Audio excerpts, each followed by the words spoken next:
I think the destruction of Pakistan should be the end of this war. We actually had Ajmal Kasab, and the whole world knew about this and what he did to us. Any terror attack on Indian soil from Pakistan, the presumption is it is aided and it is supported and it is sponsored by Pakistan. I think that the distinction that we made between the Pakistani state and terrorists is a mistake. I think that is the lesson that should go down in Indian history hereafter. Good morning. Oh, okay. I think no thoughts are more relevant now and at the back of your mind than the ongoing conflict. In fact, it's so fast changing that when 2 days ago we were discussing the subject of this panel, we were talking about how India should respond. Now we have gone far beyond that, up the escalatory ladder. And now the question before us is, how far will it go? When will it all end? And to discuss these, we could have no better persons than the two panelists here with us. Mr. M.K. Narayanan has seen virtually all the wars that India has been engaged in, two of them, 1965 and 1971, from the vantage point of the war room or the control room, monitoring the war. And he has negotiated agreements on the border, tranquility and peace, among others, and he is in the best position to tell us where it's all going. Then we have Mr. Tirumurti, who has, in the course of his diplomatic career, and as a permanent representative of India in the UN, has been engaged in the highest reaches of international diplomacy, where conflicts are viewed and attempted to be resolved. We could start with a few introductory remarks from the panelists, starting with Mr. M.K. Narayanan. If you could share your thoughts. Sure, you could. Thank you, Ravi, for a highly exaggerated introduction. I wish to say that, as Ravi mentioned a few minutes ago, all of us have had to revise what we wanted to say at the huddle. Today I stand before you with a very heavy heart. And not merely that we have lost many people, many soldiers, many civilians, but that the lessons of war have not yet been learned by a terrorist state, the state of Pakistan. I was there in 1965 as a young officer of the Intelligence Bureau. I had the privilege, both in 65 and 1971, to be in the control room. And we saw the war at first hand and at close quarters. Both in 1965 and 1971, we made one serious mistake. We did not split Pakistan and divide it into split Western Pakistan and split it into a set of principalities, which is what Pakistan is today. After 1971, when East Pakistan split and became Bangladesh, we thought that the lessons had gone home to the people and the leaders of Pakistan. But unfortunately, that is not the case. Today, I thought I would start off by saying that we need to be careful, because you have now a leader of the Pakistan army who is a fond believer or a firm believer in the clash of civilizations. Army Chief General Asim Munir 7 days before the April 22 terror attack in Kashmir, in Pahalgam, I'd made a speech which I think should reverberate across the length and breadth of not only India, but across the world. What did he say? He said, "We are different from the Hindus in every possible aspect of our life, our religion, customs, traditions, thoughts, ambitions. The government's stance on Kashmir is absolutely clear." That he's talking the Pakistan government's stand. "It was our jugular vein, it is our jugular vein." Imagine the chief of the army staff in any civilized nation of the world making a statement of this kind. Nor did he stop with that. He went on further to say, "Up to today, in the history of humanity, there have been only 2 states founded on the basis of kalima." I mean, all of us Indians recognize the kalima as an important testament of faith. But he goes on to say, the first one was Riyasat-e-Taiba, that is Medina. And the second state, 1300 years later, Allah created, is Pakistan. This was a kind of war speech that I never thought that in the 21st century we would hear. And that too, from a leader, from a person who has taken to uniform. Ladies and gentlemen, if we were not as civilized as we are, we would have taken it as a call for war, and maybe we would have taken some preemptive actions, using our special forces, using our other. But what we have today is that we've lost many lives. There has been an open sort of call to war by Pakistan, who has followed it up with a country. Our brave soldiers are doing a great deal. But there are issues that have come up, and we need to deal with them. I thought I'd start this as the introductory remark to realize that we are dealing with a state which has no reason to be called a state. It is a state which believes in terror, which has no belief in humankind, which has no life for human lives. I think the destruction of Pakistan should be the end of this war. I shall reserve my comments for later. Thank you.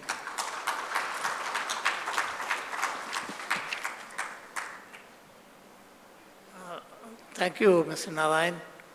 Now could we move to Mr. Tirumurti for his opening remarks, either from here or from the podium? Sure.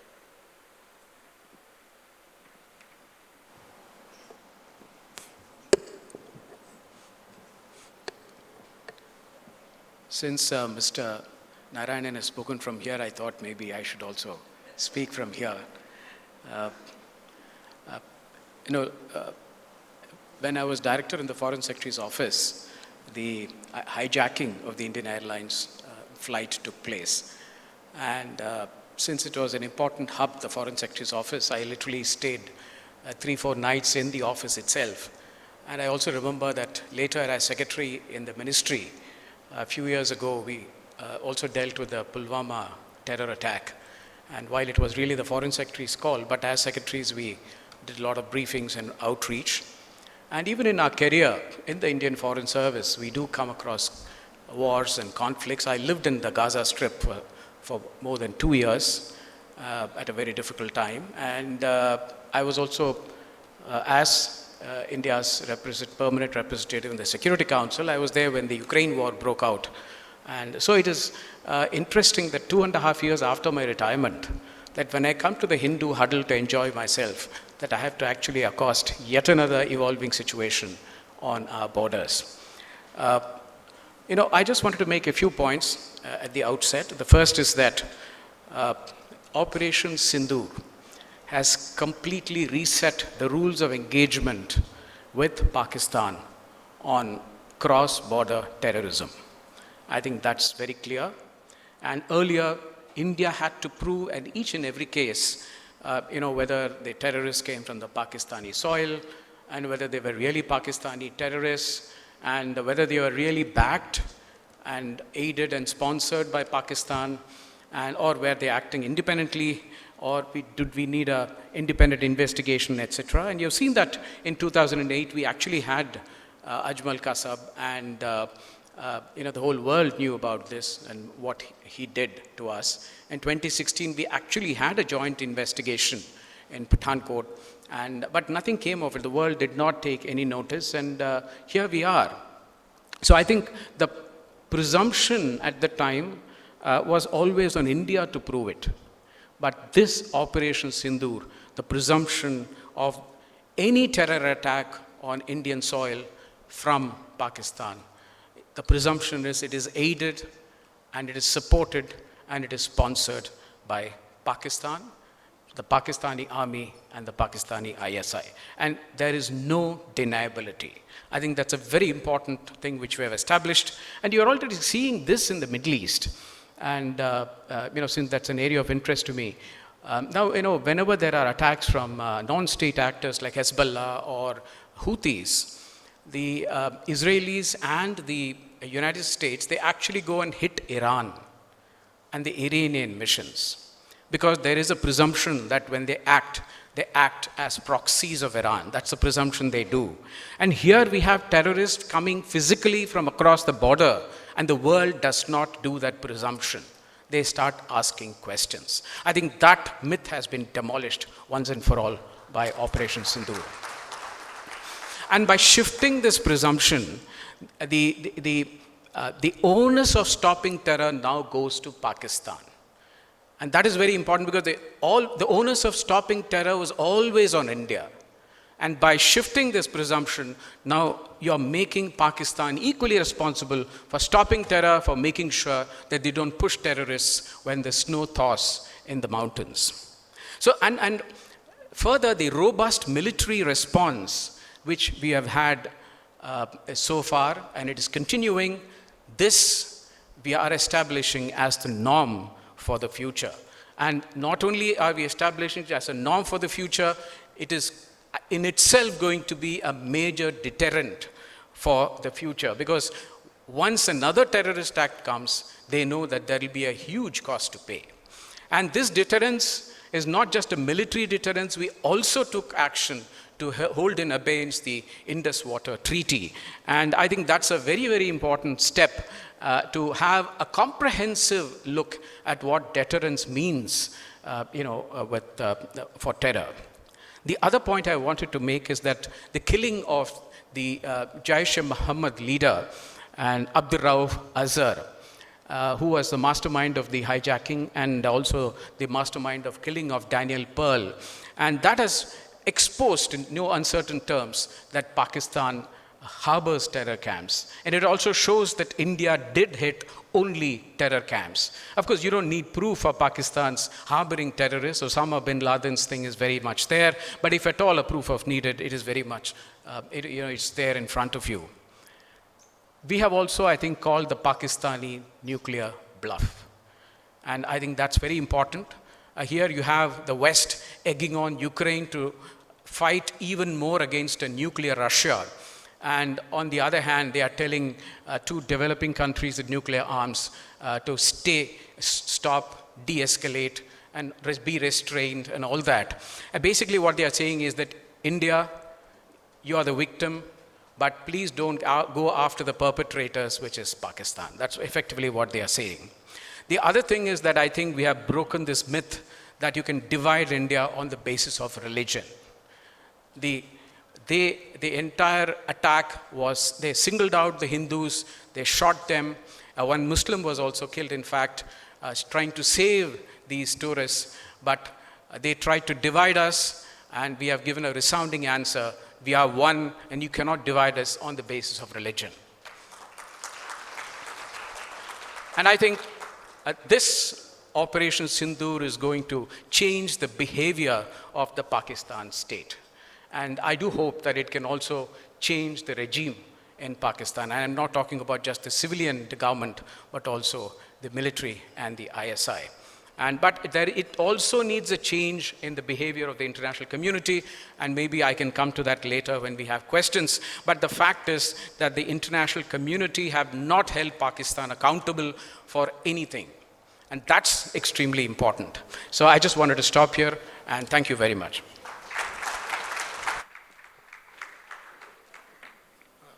Thank you, Mr. Tirumurti. In fact, after a brief round of discussions, we'll open the floor for questions. Now this is for Mr. M.K. Narayanan. After 2008 Bombay attacks, India observed what was then called a strategic restraint. In contrast, after 2008, India observed what was then called a strategic restraint, without mobilizing troops but not really going into an attack mode. This time, the response to Pahalgam has been the strike on the 9 terrorist training centers in Pakistan, which the government of India described, and I quote, as measured, non-escalatory, proportionate, and responsible. How would you contrast the two responses?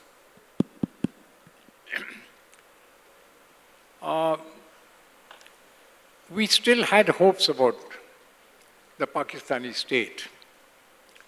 And as I mentioned in my opening remarks, and with Tirumurti confirmed, I think this is a misplaced faith in the Pakistani state.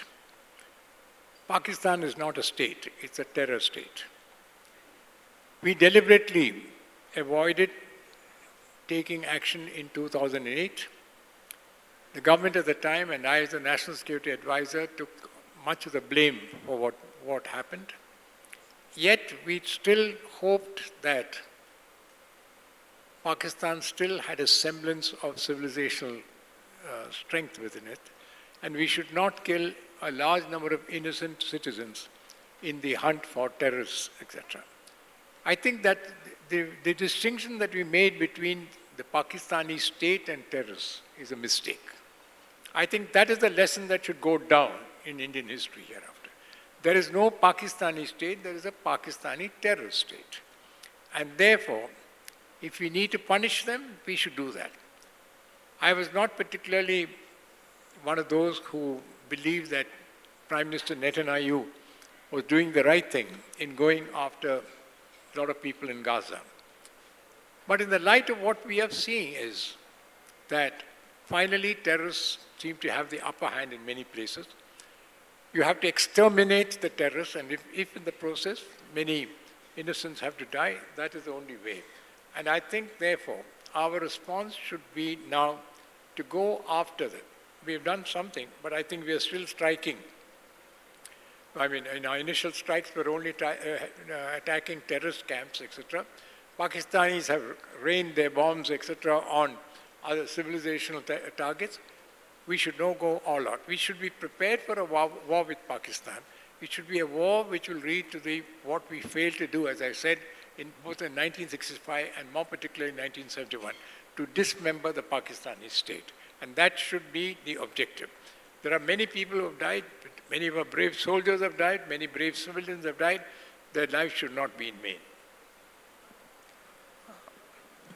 Mr. Tirumurti, you have seen the international reaction to terrorism. A consensus seems to have been evolving after the 9/11 attacks in the United States, but now that consensus seems to be dissipating. In fact, after Pahalgam, international reaction has been very muted. How would you assess the international reaction now? Actually, you have hit the nail on the head. I think the international reaction has been a bit of a mixed bag. While they have condemned terror, but at the same time, all of them are called out for restraint and de-escalation and regional stability. And all this they said before the strikes which India had made on terrorist camps.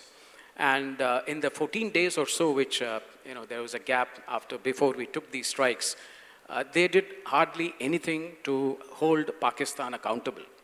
And they did not even call on Pakistan to take steps, and which was very unfortunate. And basically all they requested is that, as I mentioned, that they were requesting India, which is the victim, not to go after the perpetrators, which is Pakistan. But it is also important to understand the fault lines, why this is so. And you will recall that the External Affairs Minister, Dr. Jaishankar, his first tweet after the strikes was zero tolerance to terror. Now, I just have a small story. When I was chairing the Security Council Committee on Counter-Terrorism, at the time I was the chair, and we were drafting a chair statement, which means all the 15 countries had to agree. And just as it is India's position, I put forward that we should include the words zero tolerance to terrorism in the text. And I'm sure that all of you will agree that it was a very important and fairly straightforward thing. But you will be surprised. Some of the Western countries objected to inclusion of the word zero tolerance to terrorism. And I asked them why. They said that if you say zero tolerance, it means that when you're going after the terrorists, you will go about in such a way that you will violate their human rights.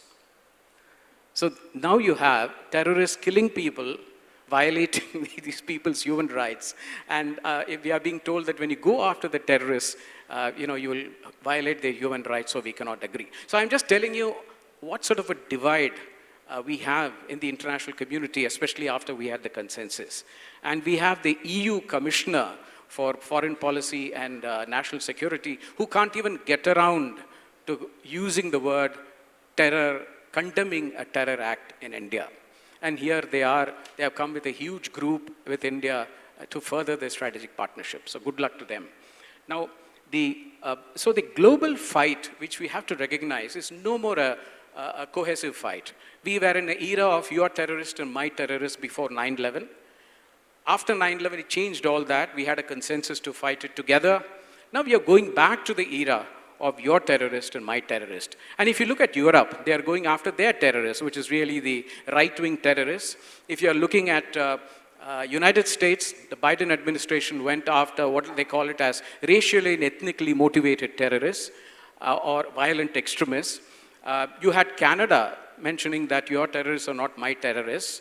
And you had China, which actually blocked the proposals which India made for a listing of terrorists. And you even had the OIC, the Organization for Islamic Cooperation. They wanted to use Islamophobia as an excuse to condemn terror.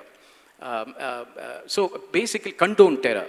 So basically, you had these reactions, and ultimately, we have to handle terror ourselves.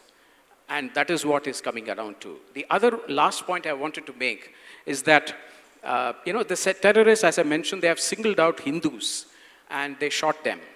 Now, I just wanted to draw a small parallel. When in the American universities, when you had protests, for and against what is happening in Gaza and the Gaza war, they are almost always, they are called as anti-Semitic or they are called as Islamophobic. So even a college protest and university protest, you're calling them in religious terms. But here are terrorists who are singling Indians out on the basis of a religion, and we don't have the courage to call them out as Hindu-phobic. I think that is very, very important for us to understand that religiophobia is as much part of terrorism as anything else. So these are just the 2 points I wanted to make. Thank you. And add a few lines to what you sure. have to say. Now, if I might add to what Tirumurti said a few minutes ago, one lesson I think we need to learn. I say this by virtue of the experience that I've had over the years. The rest of the world will not fight our wars. The rest of the world will not support us. I was there in after the 1962 war with China. I was a young officer and I was part of a delegation that went to the United States because we were promised arms, because we didn't have enough arms to deal with China. We went with high hopes and we came back empty-handed. In 1965, once again, We hoped that the United States or the West would come to our help with regard to again, arms and ammunition. They came with a lot of advice.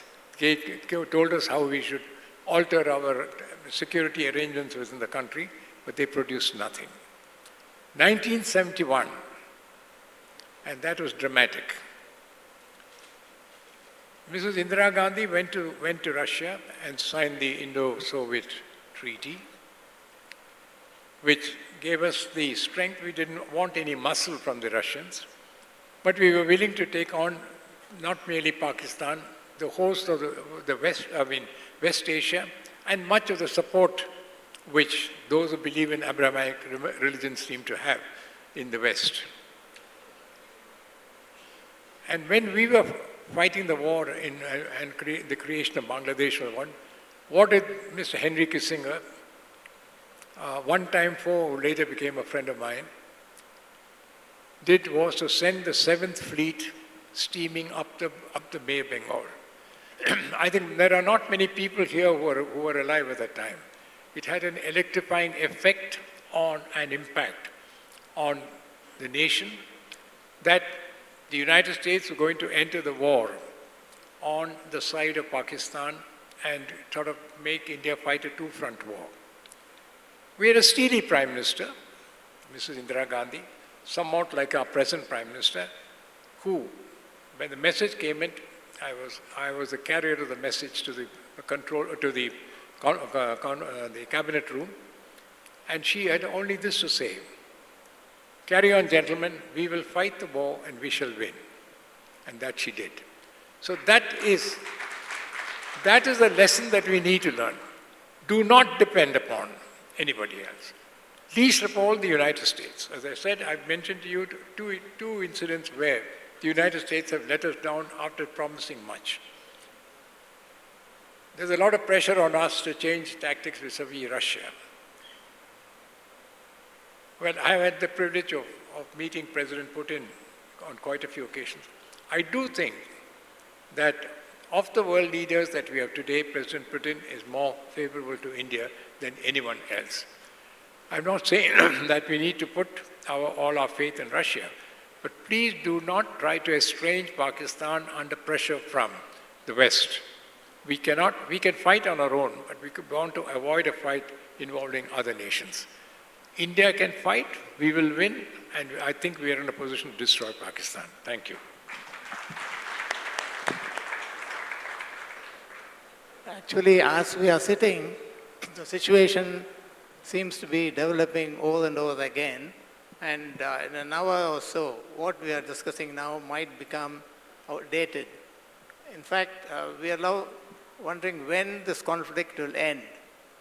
Wars typically end when one side is completely crushed, or on the other end of the spectrum when both sides can claim some sort of victory, or when the loss of lives and the costs are found to be too high for either side and they call for a ceasefire, or when international opinion and international pressure forces both sides to call for a ceasefire. Now this question is addressed to both of you. How do you see this conflict ending?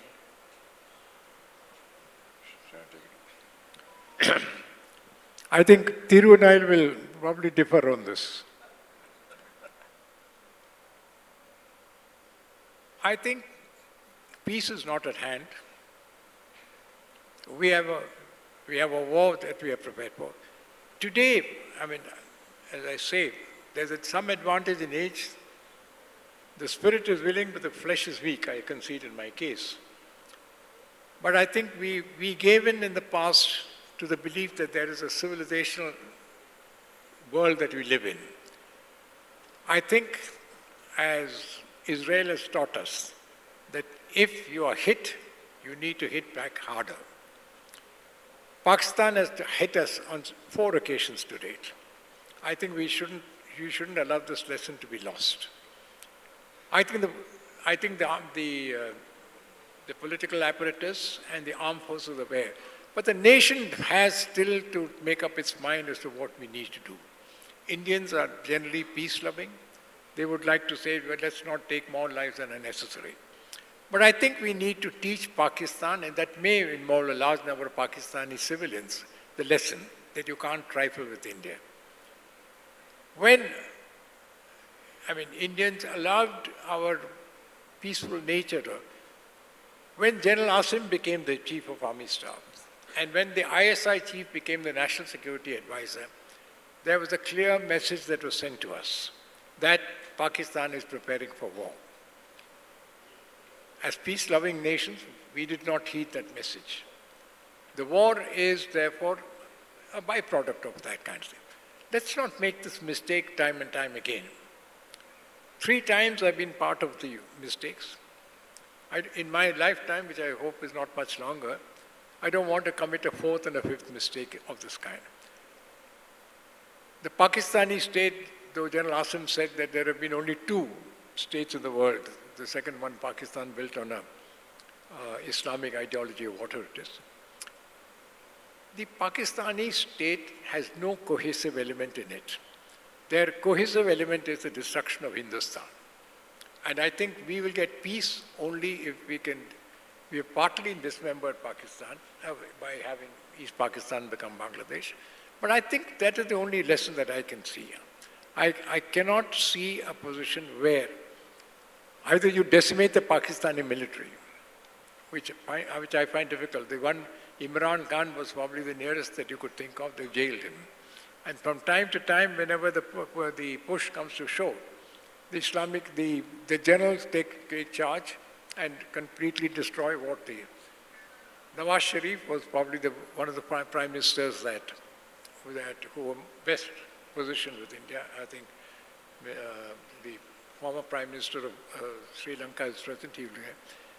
I would say that President Musharraf, though he was an army man, in the years that when Manmohan Singh was the Prime Minister, he showed signs of coming to an agreement with India on many matters till he was removed by the military. There is no way that anybody who believes in peace with India can subsist in Pakistan. So I think the answer to that is the eclipse of Pakistan or the eclipse of the Pakistani military.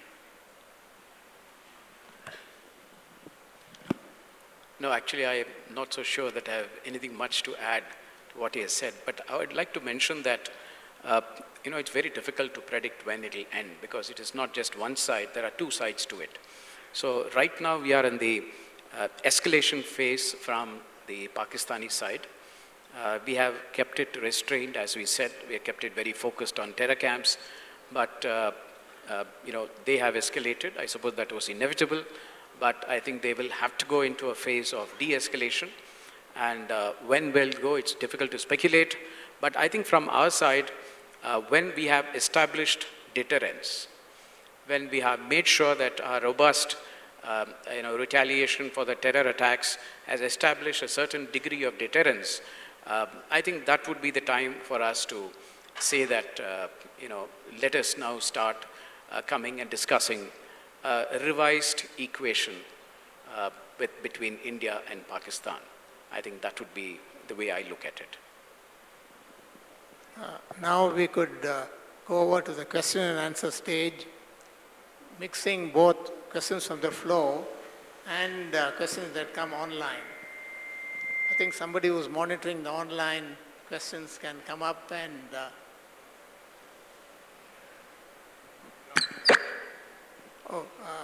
yes.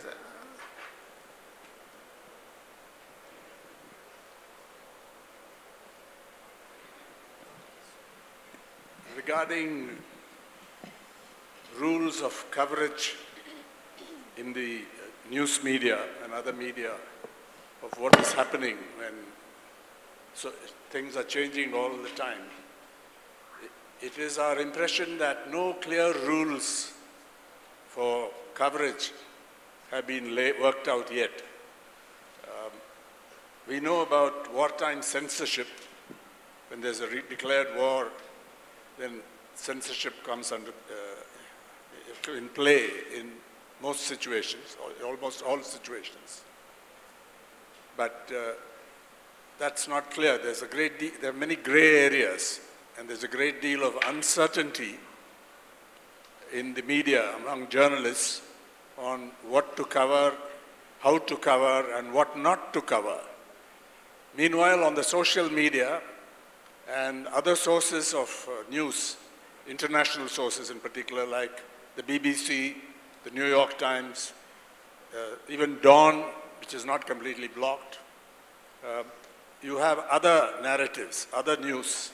For example, reports that Indian aircraft have been shot down, which has not been denied, including Rafale, which has not been denied by any official. But when something like that is reported in the press, immediately they get a call from on high saying, please don't do it, or sometimes in a slightly threatening way.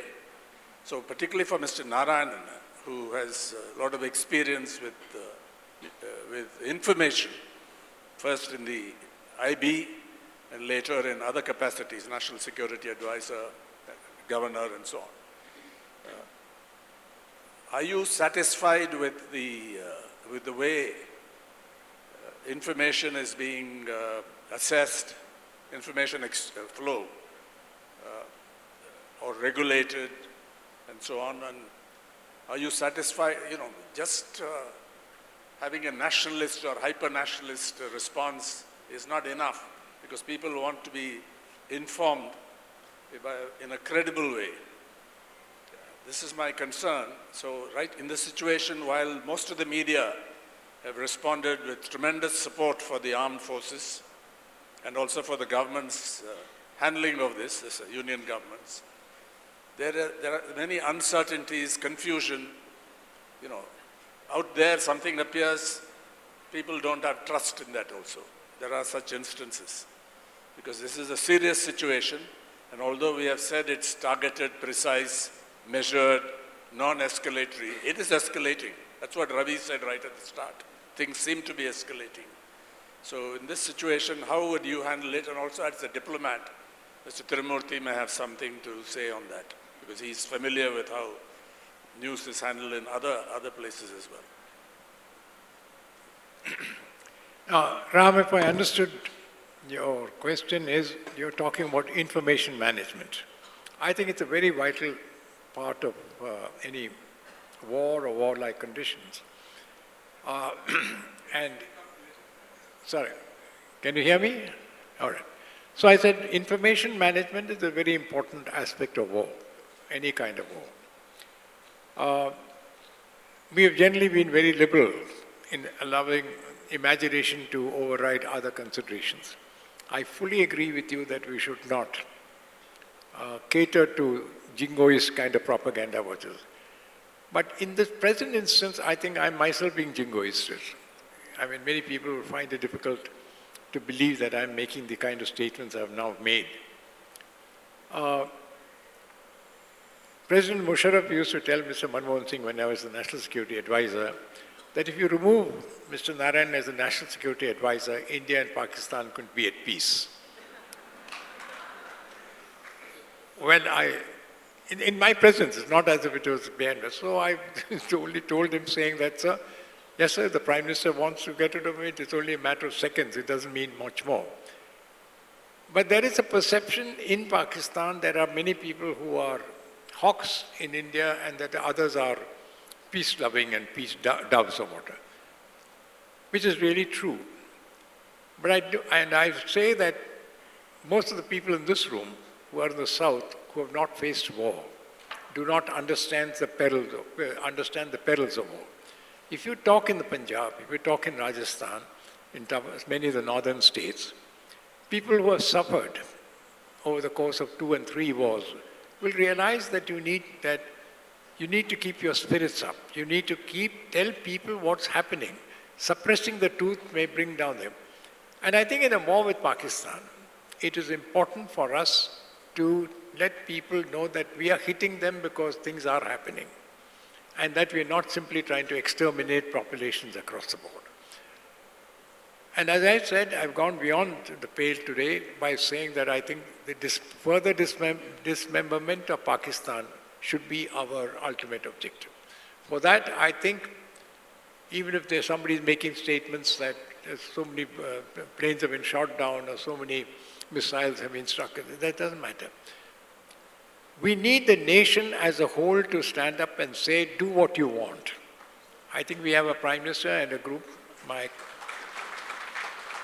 we have a counterpart, my counterpart, Ajit Duval, who used to be my deputy at one stage, who I think is one of the best operational NSAs in the world.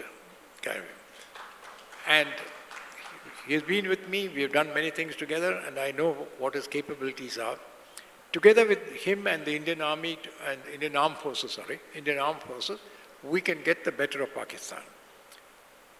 Yes, don't be unduly jingoistic, but I think the kind of restraint that we used to impose or we try to impose on the media is not necessary at this time. That is my answer to your question. Thank you. Sir, I have a question here. Yeah, the mic, please. Sir, my question is to Mr. Tirumurti. He was talking about zero tolerance to terrorism. So when UNSC has deliberated on it and it was the chair has, it was accepted, but as we could not be able to take this to the end in many of the countries, because many of the countries are suffering from the terrorism and innocent peoples are getting killed. And finally, what I wanted to say is that are we lacking in implementation, or our society is more tolerant to terrorism? I didn't get the question. Can you just repeat the first half? Would you like to come up with it? No, actually, the mics are, the speakers are all turned to the audience. So people, sitting here, I'm not able to, I get an echo. Sorry, I'm not able to hear you clearly, but please go ahead again, if you don't mind. Yeah. Can you able to hear me, sir? No, I can hear you, but I'm just getting an echo, so please go ahead. No, please go ahead. Without mic, can you able to hear me? No, you go ahead. No, speak into the mic, please. Yeah. I just wanted. Yeah, because you are told that zero tolerance to terrorism is adopted by the UNSC. When the UNSC is adopted to zero tolerance to terrorism, how much it is on the field exactly now?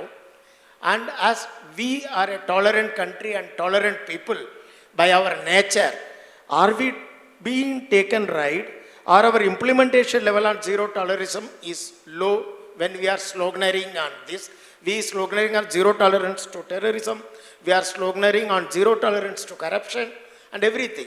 But what is our implementation stage at the ground level? Since you worked in the ministry, can you throw light on us why we are lacking on it, on the intent?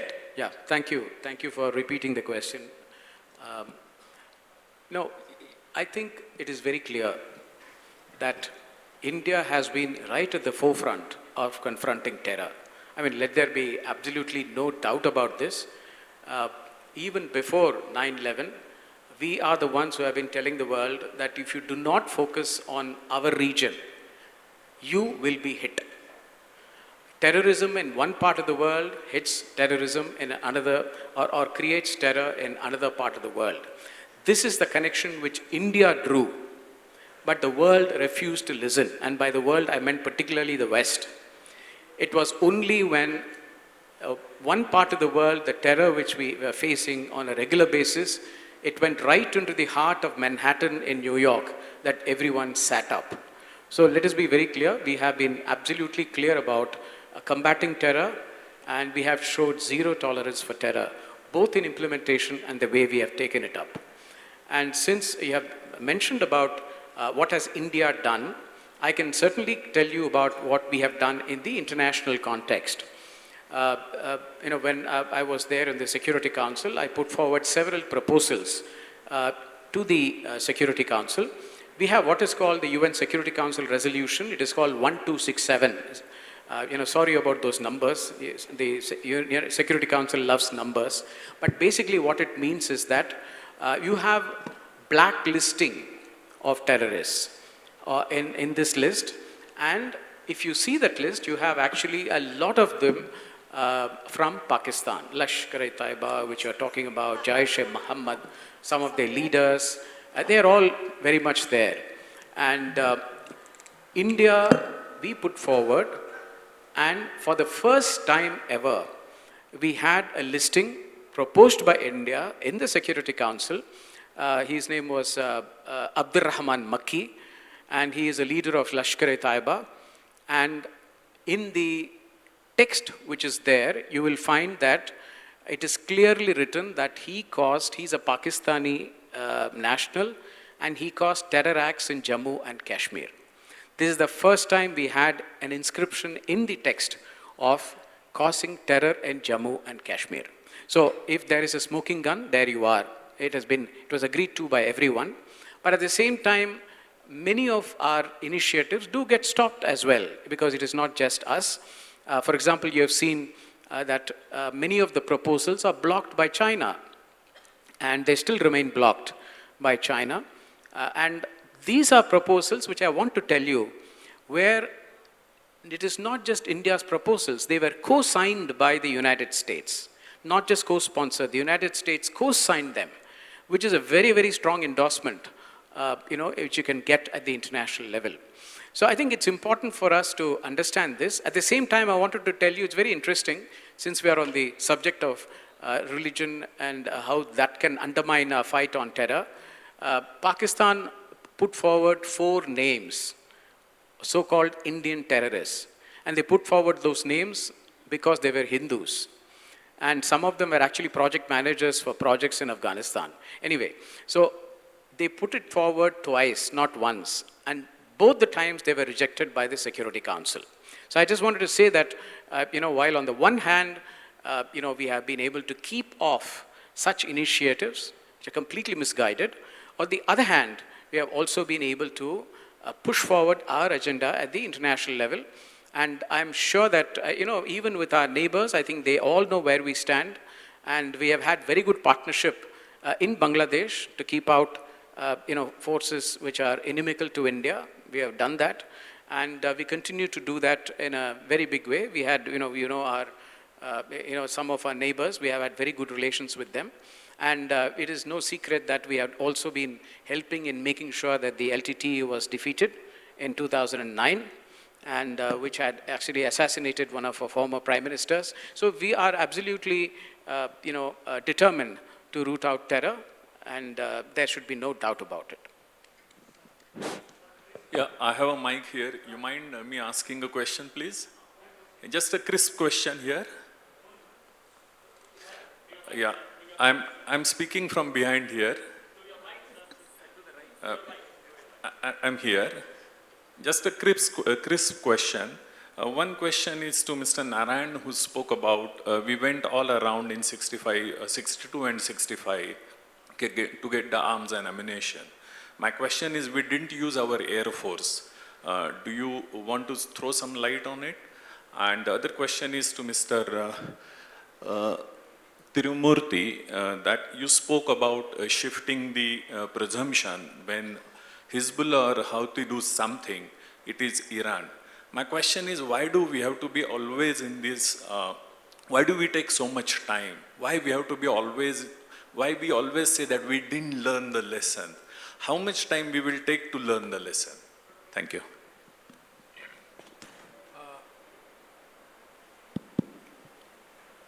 If I understood your question that you directed at me, you were saying in 62 and 65 we went begging for arms. Is that what you asked me? And I was saying in 62 and 65 we went all around like the arms. That's what you said. My question is, we had Air Force and we didn't use our Air Force in 62. Why? Do you want to throw some light on it? no, in 62 we were responding to an attack from China. We were unwilling to use an Air Force at that time because we knew that the Chinese Air Force was infinitely superior to us at that time. And if we escalated the conflict at that time, it would have devastating consequences. You must understand the background of the 1962 conflict. I say this because I'm part of the guilty men of 1962 also.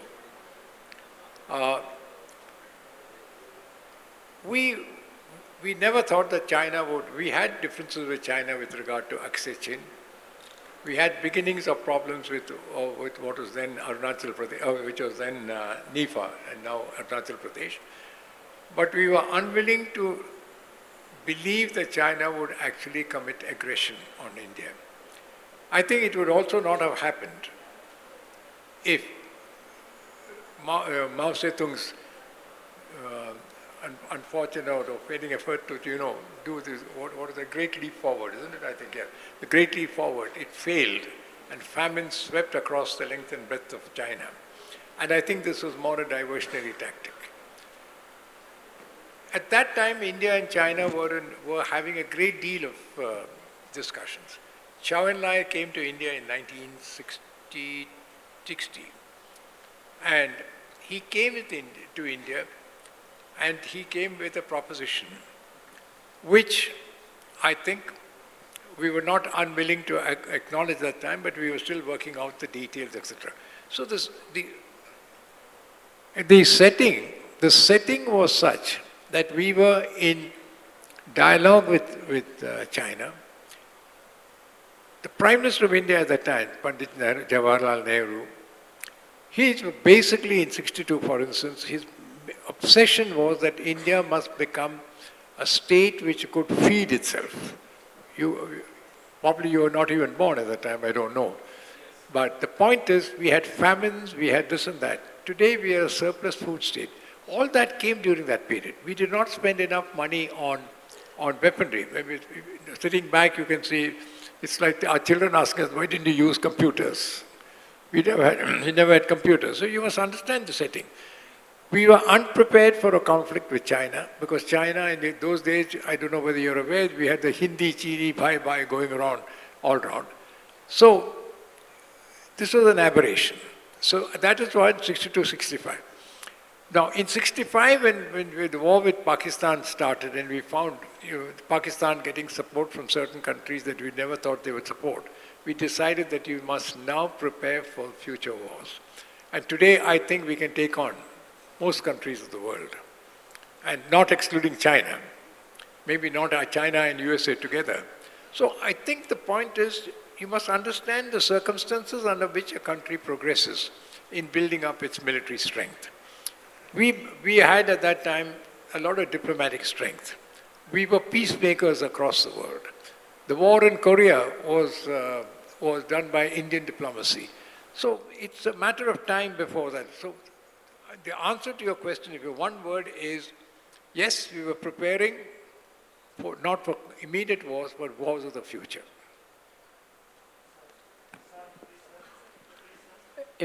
As regards the other question which you had asked me about why haven't we learned the lesson earlier, I think if I recall right. See, I think if you ask a question like that, you presume that there was a lesson which we had to learn earlier and we learned it very late. Now, I think that would mean that, our leaders at that point of time took decisions which they felt was in the interest of our country. So I think it is important for us not to second guess the decisions of our leaders. Every leader in India has taken decisions in the interest of our country. How they reacted to a terror act, they have taken into consideration a variety of reasons, and they have reacted accordingly. So let us not second guess their decisions. I think what is important is that now we have a situation, after all, even Balakot, which we did, that did not bring the deterrence which we expected. And we are now so it is not as if it is that we should have learned a lesson earlier. It is just that I think we are doing what we can, given the circumstances India was in, the priorities we had, and the type of calculations which went in. Every leader takes a decision depending on that at that point of time. So I don't want to second guess. That said, I just want to make a short point leading from what you said, that I see that in the media people talk about the fact that we have to be restrained because our economic growth is important, our development will be affected, we'll be risking them, so we cannot afford to take it to the next level. All these discussions come. And in fact, I've written about it just 2 months ago on this topic by coincidence. See, security and geopolitics, when you weigh it with economic development and growth, they are two sides of the same coin. So a country like India, which has global ambitions, we are the fifth largest economy, we want to be the fourth and third, we want to be a permanent member of the Security Council, we want to be a pole in the multipolar world, and you have all these ambitions. Your responsibility is more. Countries are looking at your behavior, what you do, and so therefore there is this greater visibility where India's role will have to go beyond our region. We have to play a bigger role, and that will be a geopolitical role which you have to play in conflicts. Whether it is terrorism inside India, cross-border terrorism, or outside, you need to be there. And when you do that, do not think that you can somehow, it's not that you're compromising your economic growth to take up a bigger role or play a more important role in conflicts. On the contrary, they go hand in hand. I just wanted to make that point. Hello, may I ask a question?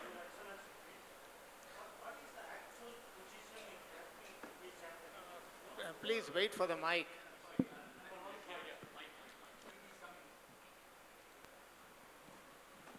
Sir, I am the level 5 change maker of Modi government. I am giving suggestions also to Modi ji. What you said, we understood now. Clear picture you were given. But in Kashmir, what is happening, nobody knows, sir. Still, till today. Number 2 point is always creating terrorism, that Pakistan terrorists against India only. Why, sir? Can't we control? Can't we eliminate them? No, I didn't quite follow the question. The actual position in Kashmir, I think, please understand we are now at war. Okay. You will get statements which are put out by official agencies of the government telling you what is happening. It will be done without exaggeration, but it may not contain all the facts. That is, please understand, India has never understood what it means to be at war. We are not imposing censorship. We are not saying that this should not be sent, but we do not want to give more information than is absolutely necessary, lest the enemy takes advantage of it. So I don't want to say anything more on that, and because very few people, other than those right in the heart of the government, know the exact position. So let me not speculate whether so many planes were shot down or so many drones were shot down. That I don't think is important from our point of view. I think we leave it at that. As citizens of this country who have belief in the future of this country and the destruction of Pakistan, let's leave it at that. Okay, so second point is why they are giving terrorism against India. Only Pakistani militants and the terrorists always giving trouble to India. They are stopping our economy, sir. That's their main intention. Can't we eliminate them, the terrorists, Pakistani terrorists? We can't eliminate them till we eliminate Pakistan.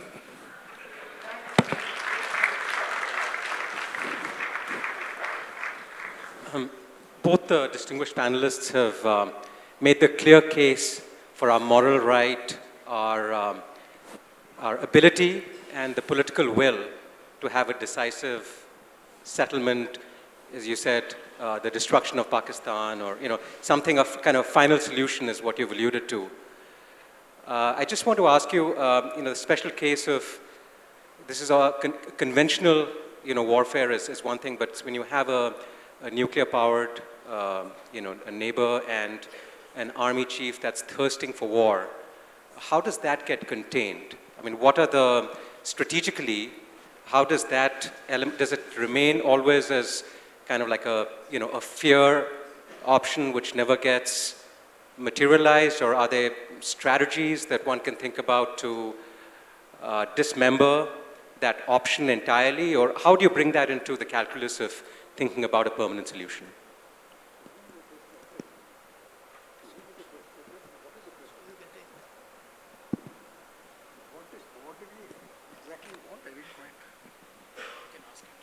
Now, I'm not quite clear to whom did you address this question? Two, what is the question? If you can just give me in one line or one sentence what exactly you want as an answer. So, sir, if you could start.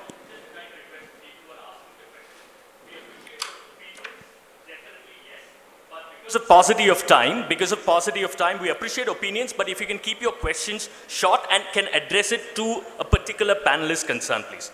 Please, if you can repeat that. Thank you. Thank you. So, Mr. Narayanan, in a nutshell,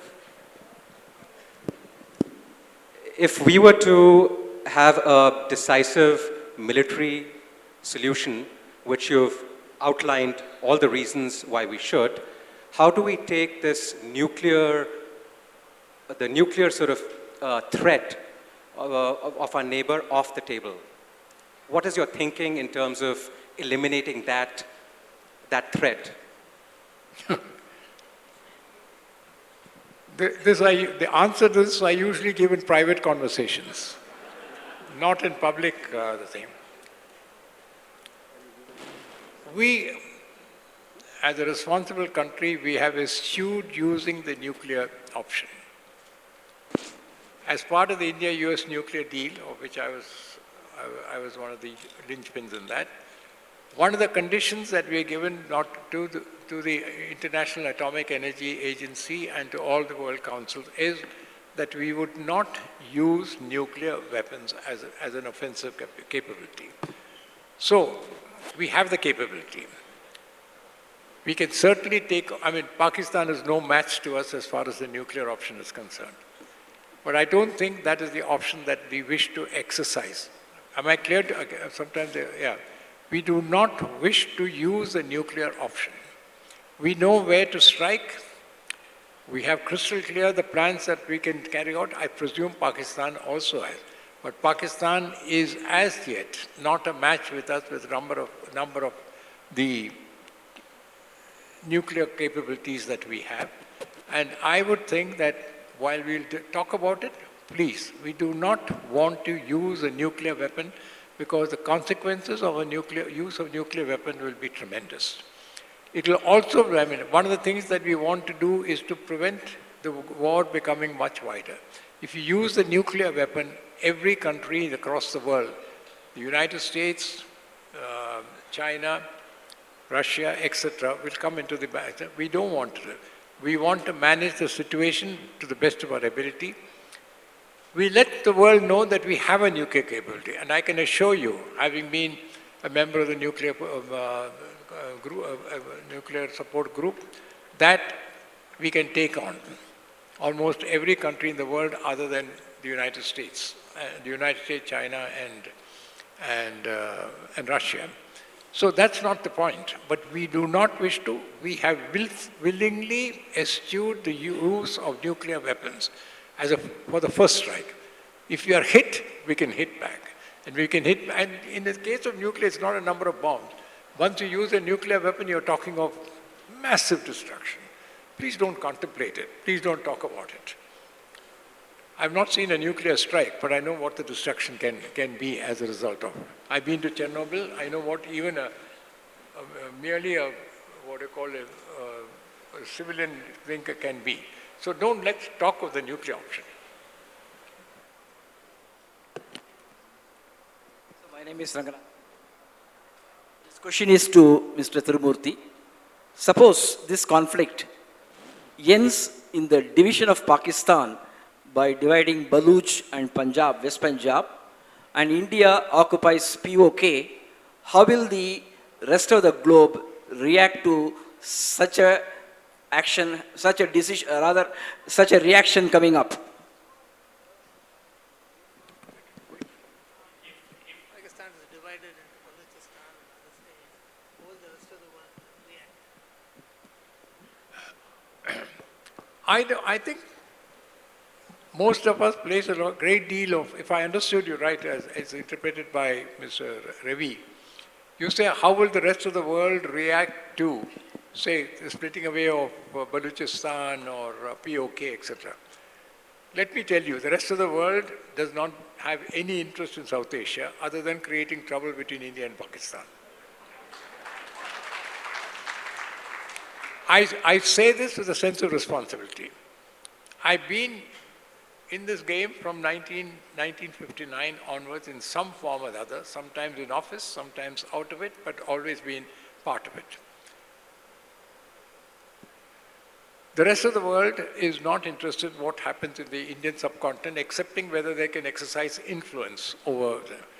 We, whichever government has been in power in India, have not allowed the rest of the world to interfere in our affairs. I think it's a tribute to our politicians, how whatever you may say about them with regard to things, that we have not allowed the rest of the world to interfere in our internal affairs. That's what they would like. And that's why when you talk of the US, great friendship of the United States towards India or somebody else, the Quad, etc., please don't be misled by that. India is strong. Today we are stronger than we have ever been, since I would say since the late 50s. And economically, politically, as also militarily. So we don't require the rest of the world to come into our aid. So if Pakistan is divided, much of the rest of the world will be equally happy or unhappy about it. What the rest of the world is not willing to accept is that India should be one of the world powers. Tirumurti is here. He's been a member of the United Nations Security Council. They don't allow us to be a member of the United Nations Security Council. We are superior to at least 3 of the countries who are now members of the UN Security Council. Ever since I got into this business, we have been trying to get a seat in the United Nations Security Council. It has been denied to us deliberately, wantonly, because India is a power. Not merely economically, I think people don't realize that today, in terms of technology, India is in many ways second to none, including China.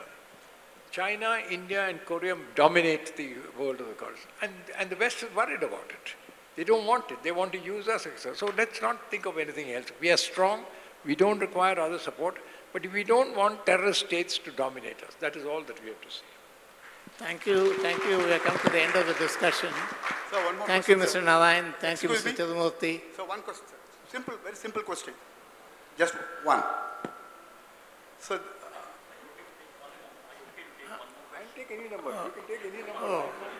Oh, okay. Hello. Where will I get another opportunity? Yeah, one last question. I'll make it very simple, sir. I'm Subramaniam. This is regarding, this is, We could like to hear something from Mr.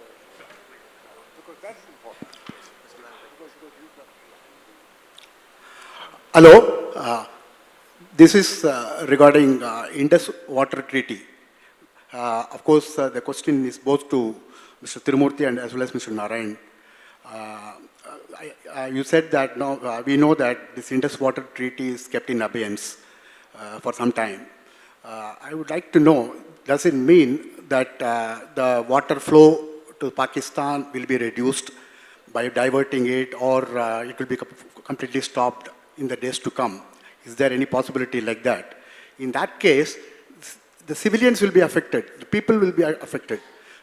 So I'm not supporting Pakistan, but just I want to understand the matter. So whether this will be done that way, because 1% of the total people, the number of terrorists may be not more than 1%, including the Pakistan government. So just because of that, can you put the entire people into problem by diverting this water flow to the country like that? That's my question. No, actually, I'll just put it in perspective very briefly because we are running out of time. See, the Indus Water Treaty is seen as a very, very, I would say, biased type of treaty, biased in favor of Pakistan and against India. About 30% of the water of the entire basin comes to India and 70% goes to Pakistan. And even though we have some rights on the rest of the 70%, basically for generating electricity and minor irrigation works, but this is how it is. And since 1960, it has been there. It has survived several wars, but increasingly it is being seen as very one-sided, and that there is need for renegotiating this treaty. And India has been trying to send notices and messages to Pakistan to renegotiate, and they have not come to renegotiate it. And even legitimately, those structures which we want to build on the Indus Water Basin, every time we put forward a proposal, it is stopped by Pakistan. So that is the situation. They are not letting us go ahead on this at all. And just for information, Jammu and Kashmir is against this Indus Water Treaty. They have consistently stood against this Indus Water Treaty, saying that they are affected because of the type of agreement we had in 1960. So we are all together on this to make sure that it is renegotiated, which they are not. So therefore, I think there was a need for certain realistic assessment of where we stand. And it was time that Pakistan realized the seriousness with which we are looking at it. And that is why we held it in abeyance. And I think it's a very important step. It's a very welcome step, in fact. And we need to make sure that we are serious about this. Many things have changed. Geography, demography, climate change, so many others have come. Technology has changed. So I think we need to look at this, and that's what we are. So at this point of time, it's not that there is going to be any major immediate effect. My guess is that it will be slightly towards the medium term. So therefore, but we have held it in abeyance, and it's a very welcome step. Thank you. Just one line. Just remember that like Pakistan is the lower riparian state. Remember that the Brahmaputra, China can hold a stranglehold over us also. So we have to be careful when dealing with international water treaties. We have a problem already with Bangladesh about water sharing. China is already withholding information regarding the water flows and water storage. So it's something that we need to be careful while trying to use. It's very easy for us to talk of the Indus Water Treaty as if it's something that we can put the tap on and take it off. But China can also do the same for us. Thank you. We are delighted that the former Sri Lankan Prime Minister, Mr. Ranil Wickremesinghe, has been with us through this discussion.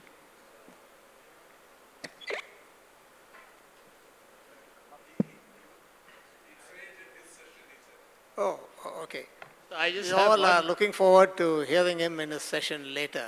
Okay, can I have one very quick question, please, if you don't mind? Is that, what is the forecast of the two wise men on this issue being bilateral or blowing up into something larger? The present conflict remaining between India and Pakistan, or it becoming a much larger issue in the subcontinent? One connected question. Other participation of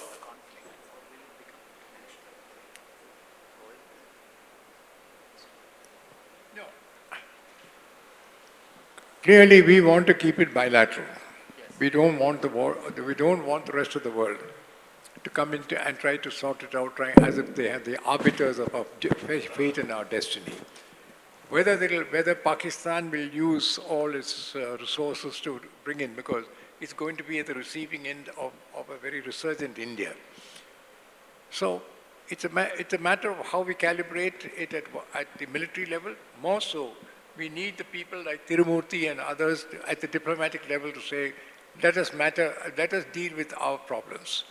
And this is not a Russia-Ukraine kind of a conflict. This is our war, and we will deal with it.